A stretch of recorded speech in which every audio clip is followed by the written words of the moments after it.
अब 10 यहाँ पे 10 के रेड कलर में क्यों दिया गया है, तो आपको यहाँ पे मैं दिखाना चाहूँ तो ये जो आप इसमें देख रहे हैं थोड़ा सा इसमें शेकिंग है, थोड़ा सा इसमें लूज है। ये कंपनी से लूज क्यों देता है। अब ये जो नंबर दिख रहा है ये क्या नंबर है, इसका क्या नाम है। मैं गारंटी के साथ बोल सकता हूँ कि इस वीडियो में आपको कुछ ना कुछ तो सीखने को ज़रूर मिलेगा। सो आपको वैल्यूएबल समय को ध्यान में रखते हुए वीडियो को शुरू करते हैं। सबसे पहले आप हमारे हाथ में जो देख रहे हैं ये एक मेजरमेंट टेप है। आपको यहाँ पे देखने को मिल जाएगा 19 mm। अब इसका मतलब क्या होता है, इसका मतलब ये होता है कि आप जो यहाँ से यहाँ तक 19 mm होता है, उसके नीचे आपको यहाँ पे 5 mm दिखने को मिल गया, मतलब कि 5 मीटर का टेप है।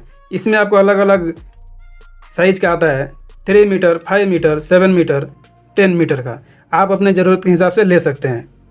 मैं आपको सजेस्ट करूँगा 5 मीटर आप लेंगे तो सबसे बेस्ट रहेगा। अब उससे भी नीचे एक और चीज़ दिखाया जाता है, आप यहाँ पे देख सकते हैं 65 mm।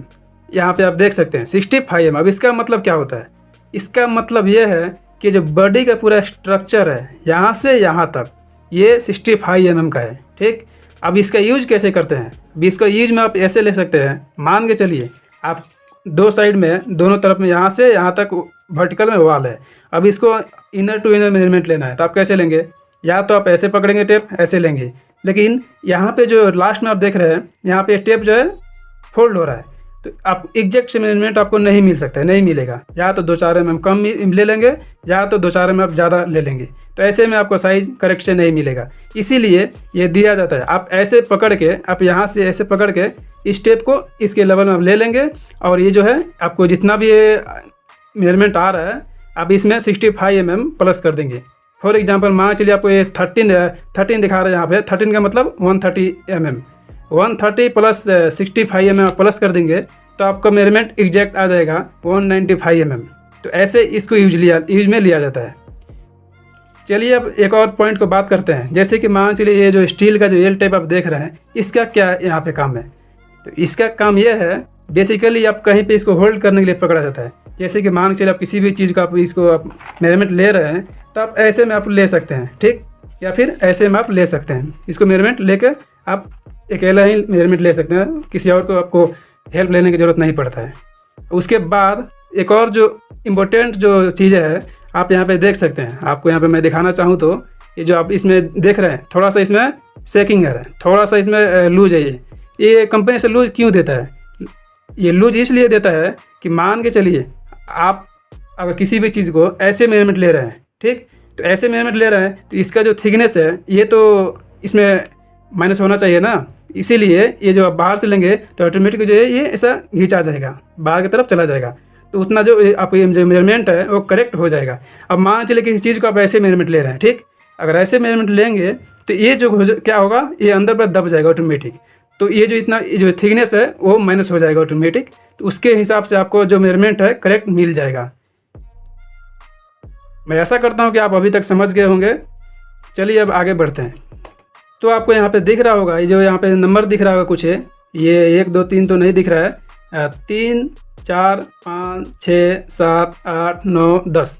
अब ये जो नंबर दिख रहा है ये क्या नंबर है, इसका क्या नाम है, इसका नाम है सेंटीमीटर। आप यहाँ पे आप देख सकते हैं 3 है, 3 सेंटीमीटर है, ये 4 सेंटीमीटर, 5 सेंटीमीटर, 6 सेंटीमीटर, 7 सेंटीमीटर, इसको सेंटीमीटर बोला जाता है। ठीक, अब 10 यहाँ पे 10 के रेड कलर में क्यों दिया गया है, तो 10 का मतलब यह है कि 100 mm हो गया। ठीक, एक सेंटीमीटर में आप यहाँ पे देख सकते हैं 1 सेंटीमीटर में 10 mm होता है, 10 mm का 1 सेंटीमीटर बोला जाता है। ये आप याद करके रख लीजिए। ये यहाँ पे आप देख सकते हैं छोटा छोटा जो यहाँ पे मार्क आपको दिख रहा होगा, ये यहाँ से यहाँ तक 10 मार्क होगा, मतलब कि 10 mm का 1 सेंटीमीटर बोला जाता है।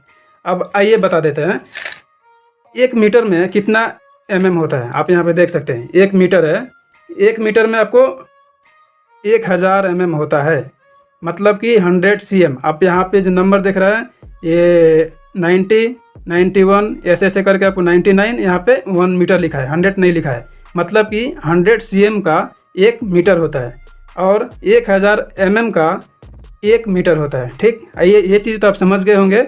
मैं ऐसा करता हूँ कि आप mm, cm और मीटर के बारे में समझ गए होंगे। अब हम बात करेंगे इंच सूता के बारे में। बेसिकली आप जब इस तरफ का आप देखते हैं इसका नाम है इंच, मतलब कि ये यहाँ पे 1 इंच रहता है, यहाँ पे 2 इंच रहता है, ये 3 इंच है, 4, 5, 6, 7, 8, 9, 10 ऐसा ये इसका इंच बोला जाता है। अब 1 इंच में 8 सूत होता है। आप यहाँ पे देख सकते हैं, यहाँ पे जो आपको यहाँ पे देखने को मिल जाएगा 13 है, 13 to 14 के बीच में आपको ये जो छोटा छोटा मार्क दिख रहा है, यहाँ पे ये जो बड़ा पाई है, ये बड़ा वाला जो मार्क है ये क्वार्टर बोला जाता है इसका, इंग्लिश में क्वार्टर, इसका हाफ, इसका 3/4 ये इंच पे आ जाता है, लेकिन हिंदी में इसको सूता बोला जाता है। अब यहाँ पे यहाँ से यहाँ ले 1 सूत हो गया, ये 2 सूत हो गया, 3 सूत, 4 सूत, 5 सूत, 6 सूत, 7 सूत, ये 8 पे आकर के इंच बन जाता है। ठीक, ये चीज़ तो आपको मालूम हो गया होगा। अब इसके भी सेंटर में आप यहाँ पे देख सकते हैं जो ये जो इंच वाला मार्क है और ये मार्क है, ये दोनों के बीच में एक छोटा सा मार्क आपको दिख रहा होगा। इसका मतलब ये है, ये 1/16 बोला जाता है इंग्लिश में। अब हिंदी में इसको आप ऐसे भी बोल सकते हैं, हाफ सूत भी बोल सकते हैं। ये छोटा वाला मार्क है, इसका भी बहुत जगह पे अच्छे से काम आता है, आपको ध्यान में रखना चाहिए। मैं आशा करता हूँ कि आपको इंच समझ में आ गया होगा और 1 इंच में कितना सूता होता है वो भी आपको समझ में आ गया होगा। अब बात करते हैं 1 फीट में कितना इंच होता है। जैसे कि आप यहाँ पे देख सकते हैं, 1 इंच हो गया, 2 इंच, 3, 4, 5, 6, 7, 8, 9, 10, 11 और 12 की जगह पे 1 दिया हुआ है, मतलब कि यहाँ पे मतलब कि यहाँ पे 1 फीट हो गया। यहाँ पे मतलब 12 इंच में 1 फीट होता है। ये चीज़ आपको ध्यान में रखना चाहिए। अब उसके बाद आपको यहाँ पे देखेंगे तो रेड कलर में दिखाई दे रहा होगा आपको, यहाँ पे छोटा छोटा जो दिख रहा है ये